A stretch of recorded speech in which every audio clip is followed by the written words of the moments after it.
Hello my dear student, तो कैसे हो आप सभी लोग और कैसी चल रही है आप लोगों की बोर्ड एग्जाम की तैयारी। जितने विषय में या क्लास 10 में 2027 में बोर्ड एग्जाम देने वाले हैं, तो आज का ये वीडियो देखने के बाद आपका 7 नंबर जो है वो बिल्कुल पक्का हो जाएगा। मतलब 7 नंबर आप लोगों का पक्का है, गारंटेड है, क्योंकि भैया जो मैं आप लोगों को निबंध बताऊंगा आपके बोर्ड परीक्षा में जरूर आएगा, हर साल पेपर में आता है। जो मैं आपको निबंध बता दूंगा वो वाला हर साल बोर्ड एग्जाम में आता है, और 5 मैं आपको निबंध बताऊंगा, और इसी 5 में से कम 3 निबंध आपके बोर्ड एग्जाम में आएगा। ठीक है, बस आप लोग ये वीडियो बहुत ध्यान से देखना। साथ में मैं आपको बताऊंगा निबंध कैसे लिखना है, निबंध लिखने का सही तरीका क्या है, ताकि आप लोगों को बोर्ड एग्जाम में 7 नंबर मिले, एक भी नंबर आपका नहीं कटेगा। आप लोग बहुत ध्यान से देखना, ठीक है।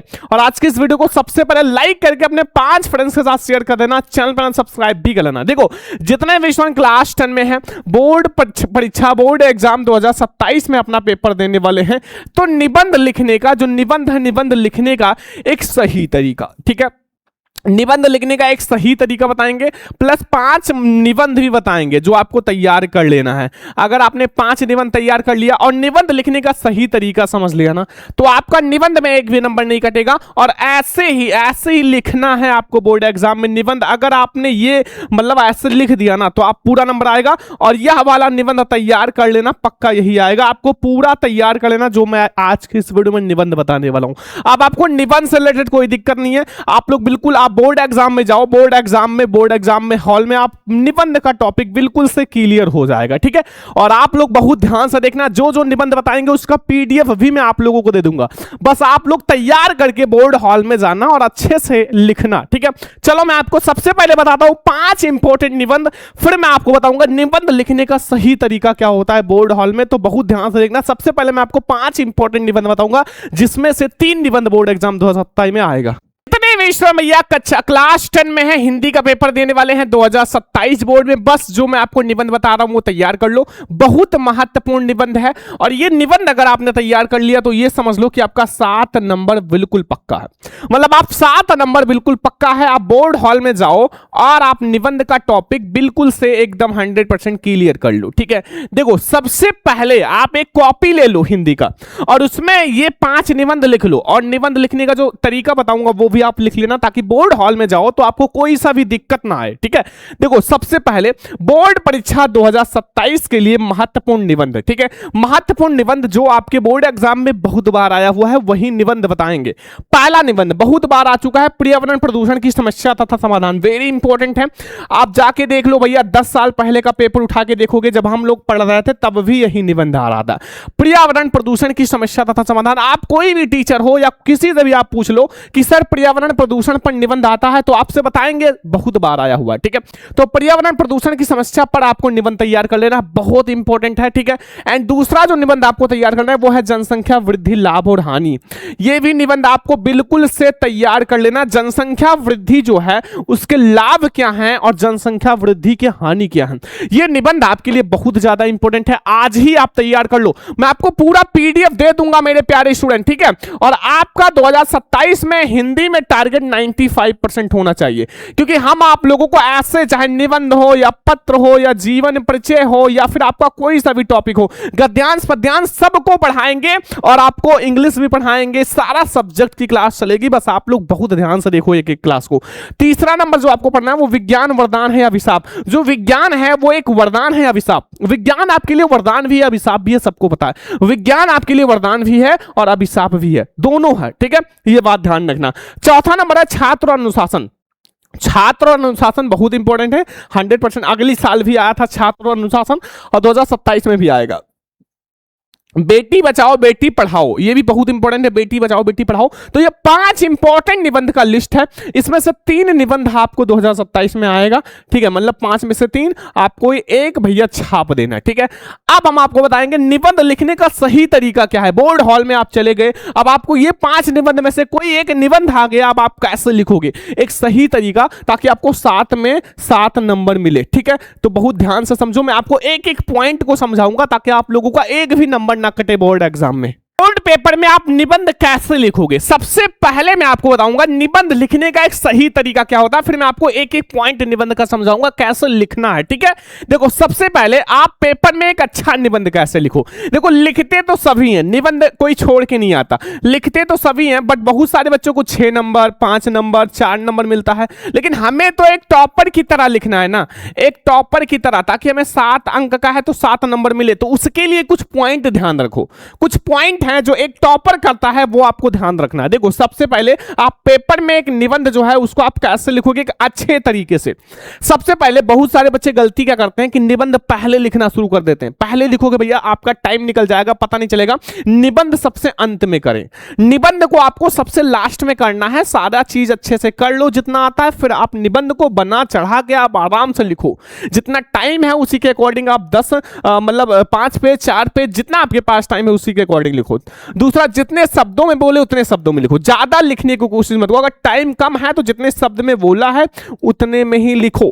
अगर टाइम आपके पास है तो आप और भी लिख दो, कोई दिक्कत नहीं है। ठीक है, ये बात ध्यान रखना। फिर रूपरेखा जरूर तैयार कर ले। बहुत सारे बच्चे रूपरेखा हेडिंग नहीं डालते। देखो रूपरेखा बहुत इंपॉर्टेंट है। रूपरेखा क्या है, जैसे आप निबंध लिख रहे हो तो उसका सबसे पहला पॉइंट ही होता है रूपरेखा। ये रूपरेखा देख के एग्जामिनर आपको 7 नंबर दे देता है कि उसको पता चल जाता है कि बच्चे ने सारा हेडिंग डिस्कस किया है। तो रूपरेखा आपको जरूर से ही डालना है, बहुत ज्यादा इंपॉर्टेंट होता है। और चौथा नंबर है पेपर में निबंध जो है के लिए आप 20 से 25 मिनट रखें। मतलब लास्ट में आप 20 से 25 मिनट कम से कम भैया, पेपर 25 से 30 मिनट आप पेपर में निबंध के लिए रखो, बहुत है। मतलब आपके लिए आधा घंटा बहुत है अगर आप सारा क्वेश्चन कर लिए। अगर सारा क्वेश्चन नहीं कर पाए तो आप 15 से 20 मिनट में भी थोड़ा जल्दी जल्दी निबंध लिखो। ठीक है, निबंध में आपको नंबर मिल जाता है, लेकिन कुछ पॉइंट आप ध्यान रखना। अब लिखना कैसे है वो मैं आप लोगों को बता दूंगा। लिखना कैसे बोर्ड एग्जाम में सबसे सही तरीका, जैसा एक टॉपर लिखता है उस तरीके से आपको भी लिखना है। देखो सबसे पहले जैसे आप बोर्ड हॉल में जाओगे, ठीक है, बोर्ड हॉल में जाओगे, अब आपको कॉपी दिया जाएगा, उसमें आपको निबंध लास्ट में करना है। ठीक है, निबंध लास्ट में करना है। अब निबंध में आपको भैया हेडिंग बना के लिखना है। ठीक है, हेडिंग बना के लिखना है, सबसे इंपॉर्टेंट पॉइंट है। आप जितना अच्छे से हेडिंग बनाओगे उतना आपका फुल नंबर होता चला जाएगा। अब बहुत सारे बच्चे कहेंगे सर मान लो हमें हेडिंग ना याद हो, फिर हम कैसे लिखेंगे। हेडिंग नहीं याद है, 4 से 5 ऐसा हेडिंग बता देते हैं जो हर एक निबंध में काम आएगा। हर एक निबंध में, आप कोई सा भी निबंध लिख रहे हो, ट्रिक है तो आप ट्रिक याद कर लो। हेडिंग का मतलब है कि आपको मैं ट्रिक बता देता हूं। हेडिंग आपके बहुत सारे, देखो पहला, आप कोई सा भी निबंध लिख रहे हो आपको सबसे पहले अपना रूपरेखा तैयार कर लेना है। रूपरेखा, ठीक है, सबसे पहला हेडिंग आपका यही रहेगा, रूपरेखा। हर एक निबंध में आपका कॉमन है, कोई सा भी निबंध लिख रहे हो आपका सबसे पहला हेडिंग रहेगा रूपरेखा। आपको पहला हेडिंग यही डालना है। ठीक है, अब दूसरा हेडिंग जो आप लोगों का रहेगा हर एक निबंध में वो है प्रस्तावना। हर एक निबंध की बात करें, दुनिया का कोई सा भी निबंध लिख रहे हो आपको ये 2 हेडिंग जरूर डालना है। और तीसरा जो हेडिंग रहेगा वो रहेगा आपका जो भी चीज लिख रहे हो उस चीज का आप अर्थ लिख दो। अगर प्रदूषण लिख रहे हो तो प्रदूषण का अर्थ, अगर विज्ञान वरदान का अर्थ। ठीक है, सबसे लास्ट वाला हेडिंग जो होता है, बीच में आप 1-2 हेडिंग और बना के लिख देना, फिर सबसे लास्ट में मैं चौथा हेडिंग, सबसे लास्ट में आपको उपसंहार लिखना है। लास्ट में उपसंहार लिखना है। ये 4 ऐसे हेडिंग है ना जो हर एक निबंध में कॉमन है। आप कोई सा भी निबंध लिख रहे हो, दुनिया का कोई सा भी निबंध, आपको ये हेडिंग ये हेडिंग ये हेडिंग ये हेडिंग लिखना ही पड़ेगा। फिर आप ये 4 हेडिंग 2 हेडिंग और बना के लिख दोगे, 6 हेडिंग अगर आपने लिख दिया आपका फुल मार्क्स बिल्कुल हो जाएगा। ठीक है, अब जैसे देखो आप बोर्ड एग्जाम में गए, अब आपको ये प्रश्नोत्तर संख्या 9 पे आया। ठीक है, जैसे आपका प्रश्नोत्तर संख्या 9 जो है पेपर में वो है निबंध का, तो आप सबसे पहले ऊपर हेडिंग डालो प्रश्नोत्तर संख्या 9। ठीक है, आप एक लाइन छोड़ के प्रश्नोत्तर संख्या 9 डाल दो। ठीक है, बहुत ध्यान से समझो, ये निबंध आप बिल्कुल पक्का कर लो, आज के बाद निबंध में कोई प्रॉब्लम नहीं होना चाहिए। ठीक है, ये बात ध्यान रखो। तो आप प्रश्नोत्तर संख्या 9 डाल दिए। अब डालो भैया पर्यावरण प्रदूषण की समस्या तथा समाधान, जो आप निबंध डिस्कस करना चाहते हो। जैसे हमने यहां डिस्कस किया है पर्यावरण प्रदूषण की समस्या तथा समाधान। ठीक है, तो पर्यावरण प्रदूषण की समस्या तथा समाधान आप हेडिंग डाल दो बच्चा। अब हेडिंग आपने डाल दिया, अब देखो ध्यान से, यहां आपको रूपरेखा हेडिंग डालना है। रूपरेखा के बाद इसमें पहला जो हमारा है वो मैं आपको प्रस्तावना हेडिंग डिस्कस करूंगा। रूपरेखा का मतलब होता है जो जो हेडिंग आप डिस्कस करना चाहते हो। अब आपको पहले हेडिंग ना याद हो तो पहले आप डिस्कस कर लो, बाद में 2-4 लाइन 5 लाइन छोड़ दो और बाद में लिख देना। दूसरा आपका प्रदूषण का अर्थ क्या है। ठीक है, मैं दूसरा हेडिंग आपका है प्रदूषण का अर्थ क्या है। तीसरा प्रदूषण प्रदूषण कितने प्रकार के होते हैं, प्रकार भी लिख देना। चौथा हेडिंग है समस्या का समाधान, पांचवा उपसंहार। बस ये मैं 5 हेडिंग डिस्कस करूंगा। प्रकार में मैं आपको 2-3 प्रकार डिस्कस करूंगा, बस आपका पूरा 7 नंबर का निबंध तैयार हो जाएगा। अब चलो मैं आपको अच्छे से समझाता हूं, ठीक है। आप भी ऐसे बोर्ड एग्जाम में लिख कर आना, पूरा नंबर मिलेगा। अब सबसे पहला हेडिंग हम लोग डिस्कस करेंगे वो है प्रस्तावना। अब प्रस्तावना का मतलब होता है जो भी निबंध लिख रहे हो ना उसके बारे में थोड़ा छोटा सा बना के लिख दो, उसके बारे में जो भी जानते हो उसको छोटा सा आप बना के लिख दो बस, ठीक है। आप पूरे हेडिंग में आप सबसे पहले प्रस्तावना हेडिंग मतलब रूपरेखा के बाद प्रस्तावना। अब जैसे देखो मैंने लिखा क्या है, देखो बहुत आसान में अपनी भाषा में लैंग्वेज में, आजकल प्रदूषण की समस्या बहुत ज्यादा बढ़ रही है और इस समय हमारे समझ सबसे बड़ी चुनौती है पर्यावरण को बचाने का। मतलब अपनी भाषा में भैया पर्यावरण की समस्या जो है वो, पर्यावरण में प्रदूषण की समस्या बढ़ रही है तो इसको हमें बचाना चाहिए, बस अपनी भाषा में। और क्योंकि हवा, पानी, जंगल, मिट्टी आदि सब कुछ प्रदूषित हो चुका है, देखो जो मेरे मन में आया वही लिखा हूं, इसलिए प्रत्येक व्यक्ति को पर्यावरण का महत्व बताया जाना चाहिए और यदि हमने इस असंतुलन को दूर नहीं किया तो मानव जीवन जो है वो बाध्य हो जाएगा। मतलब जो मानव जीवन है वो खतरे में आ जाएगा, बाध्य हो जाएगा और पता नहीं तब तक मानव जीवन होगा भी या नहीं। इसको मैंने बहुत शॉर्ट में लिखा है, देखो बहुत ज्यादा शॉर्ट में। अब आप जो भी लिख रहे हो आप प्रस्तावना में उसका छोटा सा भाग बना के लिख दो, मतलब पूरा निष्कर्ष जिसे कहते हैं, थोड़ा सा उनका इंटरव्यू, जैसे इंटरव्यू कहते हैं ना वैसे आप इसका जो है आराम से निबंध में सबसे पहले प्रस्तावना वाले हेडिंग में आप लिखो, ठीक है। बस इतना सा आपको प्रस्तावना में लिखना है, ठीक है। आप लोग स्क्रीनशॉट ले लो, देखो ठीक है, स्क्रीनशॉट ले लो। अब देखो हमारा अगला है प्रदूषण का अर्थ, ठीक है। अब प्रदूषण का अर्थ क्या है, अर्थ सभी को पता है कि ये बहुत खतरनाक है भैया। तो संतुलित वातावरण में मानव का विकास संभव है, मतलब अगर वातावरण संतुलित है, मतलब संतुलित का मतलब अच्छा वातावरण, मतलब स्वच्छ वातावरण, ठीक है। और पर्यावरण का निर्माण प्रकृति के द्वारा हुआ है। पर्यावरण का निर्माण किसके द्वारा, प्रकृति के द्वारा। बढ़ती हुई जनसंख्या पर्यावरण के संतुलन को बिगाड़ कर दूषित कर देते हैं। जो बढ़ती हुई जनसंख्या है वो क्या कर रहे हैं भैया, पर्यावरण को दूषित कर रहे हैं, क्योंकि जितना ज्यादा जनसंख्या बढ़ रहा है उतना ज्यादा पर्यावरण प्रदूषण भी बढ़ रहा है। इस प्रकार वातावरण को प्रदूषित करने वाले को प्रदूषण कहते हैं। अब इसी को हम लोग प्रदूषण कहते हैं। और जनसंख्या की असाधारण वृद्धि और औद्योगिक प्रदर्शन ने जो है प्रदूषण की नई समस्या को जन्म दिया है। इससे मानव जीवन को संकट उत्पन्न हो सकता है। बस ये हेडिंग हम लोगों ने डिस्कस कर लिया, बहुत आसान है, ठीक है।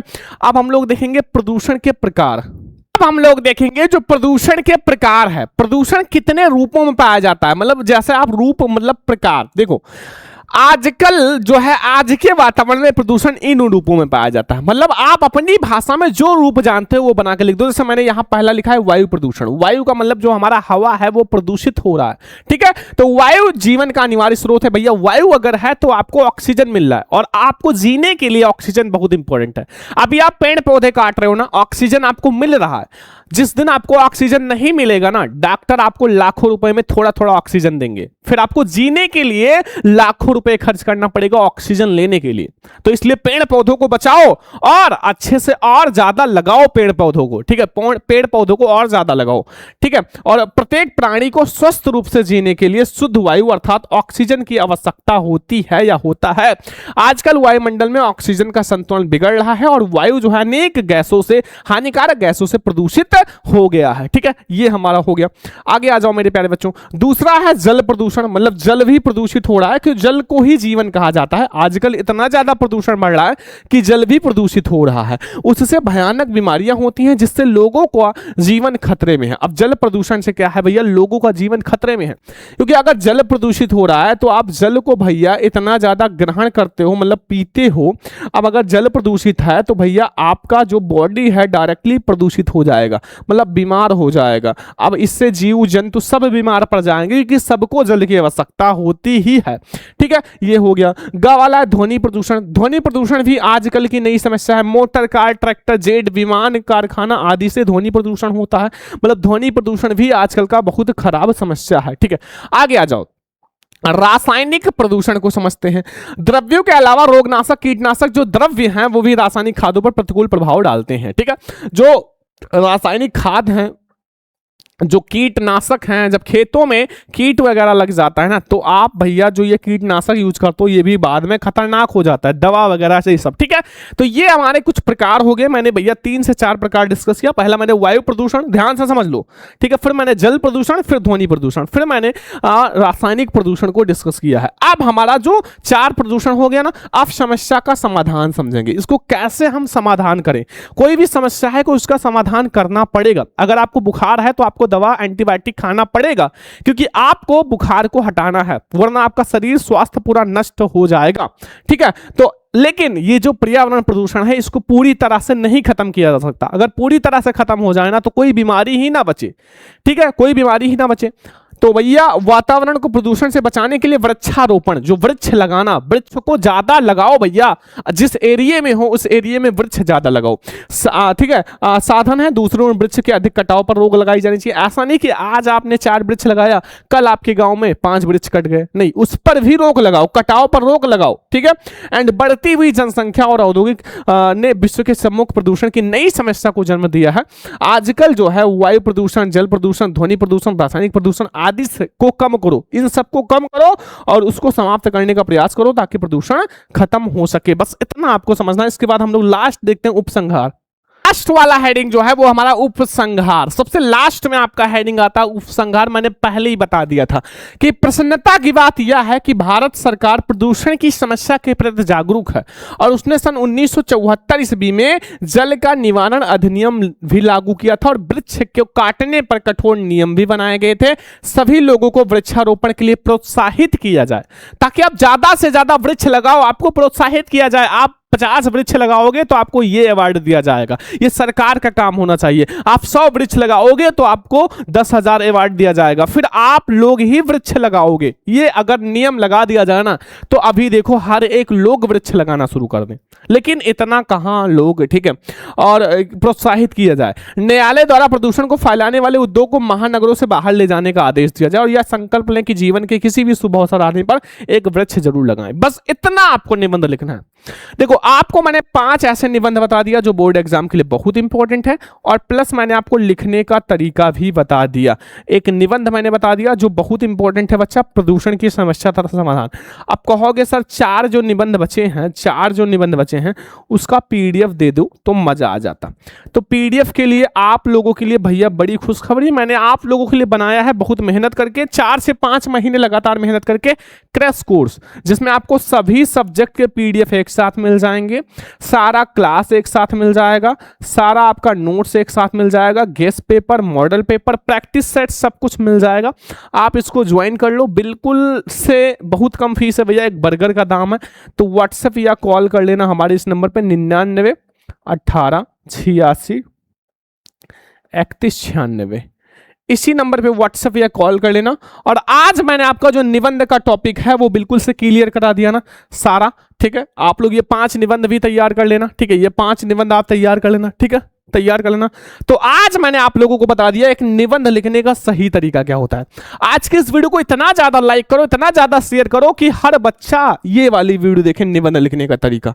ठीक है, और शेयर करना, लाइक करना, चैनल को सब्सक्राइब कर लेना। और अब हम लोग मिलेंगे ऐसे ही नेक्स्ट क्लास में, तब तक ले जय हिंद, वंदे मातरम।